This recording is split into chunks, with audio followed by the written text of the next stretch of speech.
dashboard, and let's make sure it's going. Doesn't look like it is, but that's probably because it needs to kick in the head. And here we go. He's got to talk before he needs to check the sound. 5, 4, 3, 2, 1. I'm John Miglosh, the Wisconsin DMA and the International Society for Strategic Marketing. I got an excellent piece of wisdom from the style consultant today, who's actually right over here someplace. She said, if you don't think it's going to be that good, at least keep it short.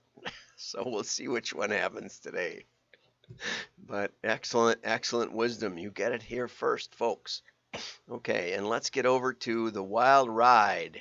During the season premiere of Showtime's Billions, the character Michael Wagner, or Wags, suffers a heart attack while riding a Peloton bike. You're having a heart attack. We're here to just get you. I'm doing a Peloton class with Tunde.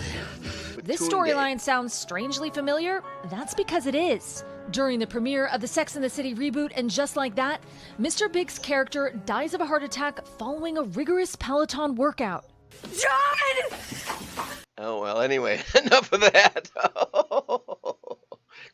So I don't have a Peloton bike. I have a little stationary bike, an old school one with a big, heavy metal front wheel, and I'm afraid to get on it, I can't imagine having one where, you could see me in my underwear huffing and puffing. I generally just try to run it at the lowest setting possible, but having everyone else in the world see me on it with my lowest setting possible seems like it would be not motivating to me. And so I'm staying away from the bike. I hope you're all relieved at that.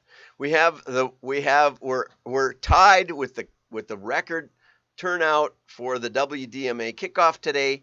And so we need one more person to register to set a new world record for the WDMA, and we thank you for your interest. And of course, I could register because I haven't yet, so maybe we will get over the limit.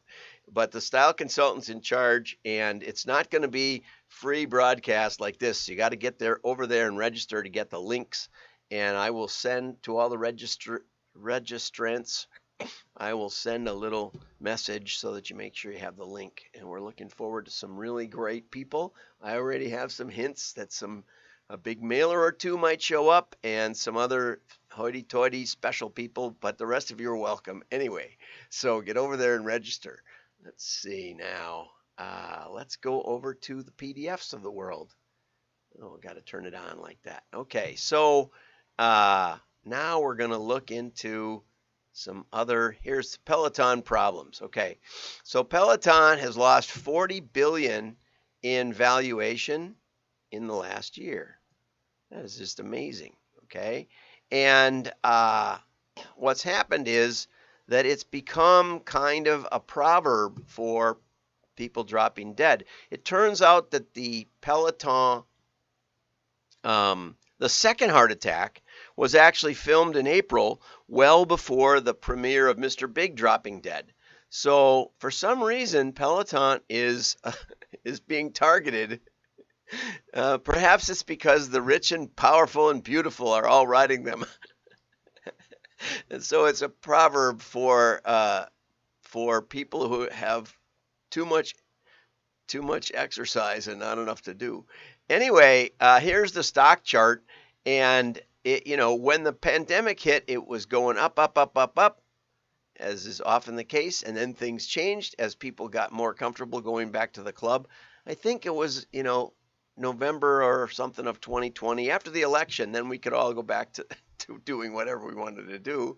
And now it's been down. And apparently there was some nice insider trading right before that happened.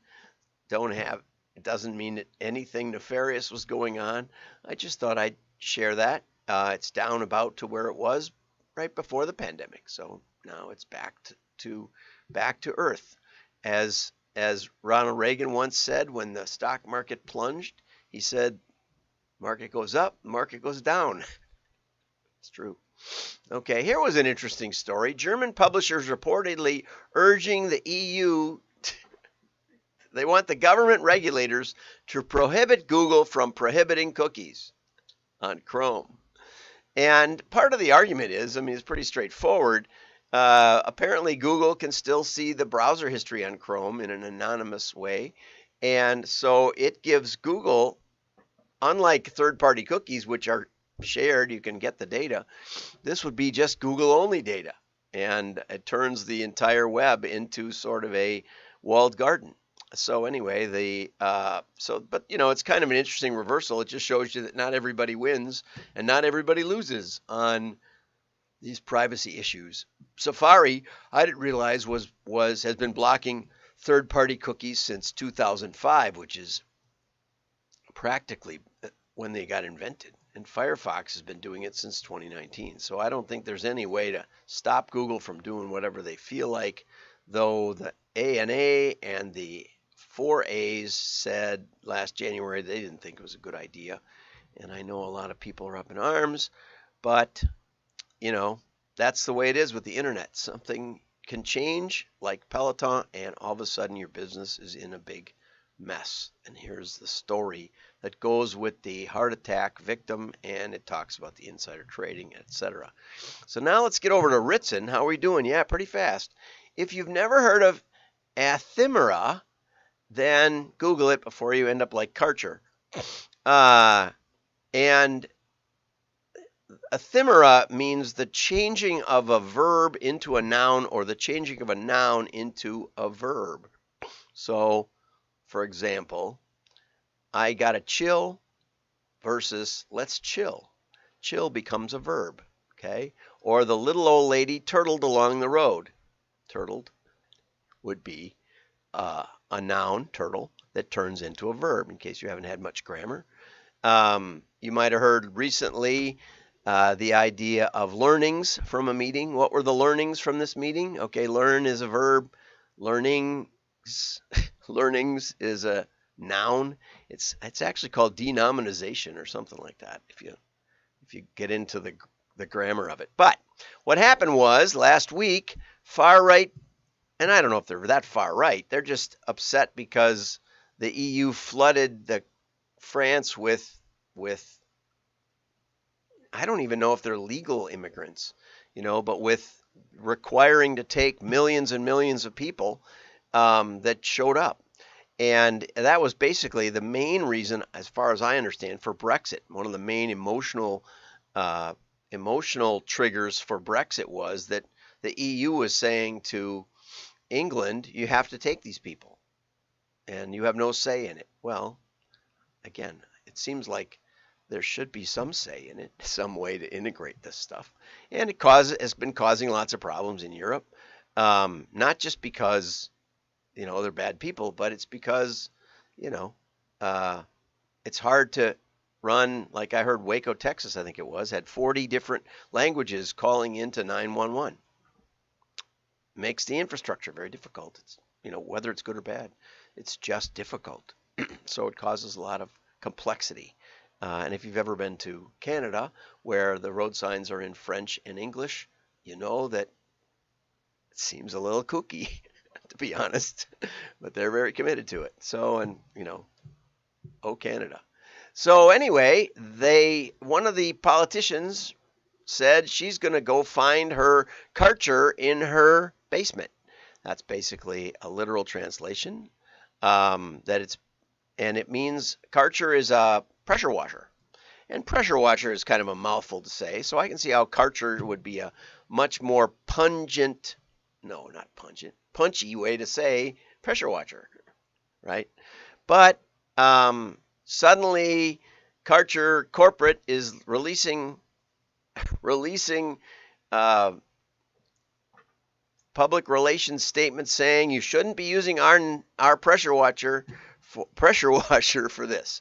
And so Ritson has a long article about how companies get transformed from a proper noun about their company, like Escalator was a company name, or Kleenex or Xerox, into something that now becomes the generic term, like Coke, for a category of brown soda. And what's interesting about it is, and I keep trying to turn that off and it won't let me. What's interesting about that is that while some brands, Hoover, Kleenex, Chapstick, and rollerblade, jet ski, and thermos have become a fraction of the overall category. Like a thermos, might be a Yeti, right? But Yeti is going great guns, and the thermos brand not so much, right? So some of these brand names disappear once they become the name for the category. And that's what this Anthimeria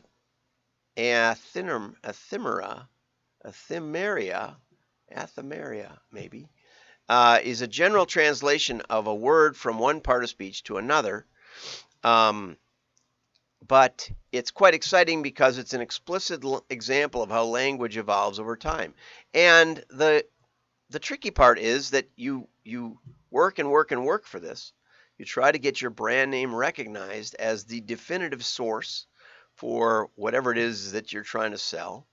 And yet, once it happens, Google, for example, fought with Sweden about whether or not they could add the word ungoogleable to its national vocabulary. And Google argued that that isn't right. Google is a proper noun, and they actually spent money on that. And so Frisbee, granola, trampoline, and escalator have become shadows of their former brand dominance, along with jacuzzi and Tupperware.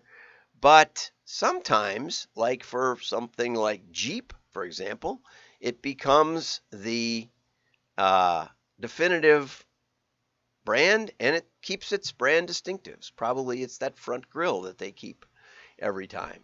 And so Karcher is already succumbing to Anthimeria-Ritson branding. The key question is whether this imminent transformation will break or bolster the company's fortunes, and whether the management team can handle the pressure.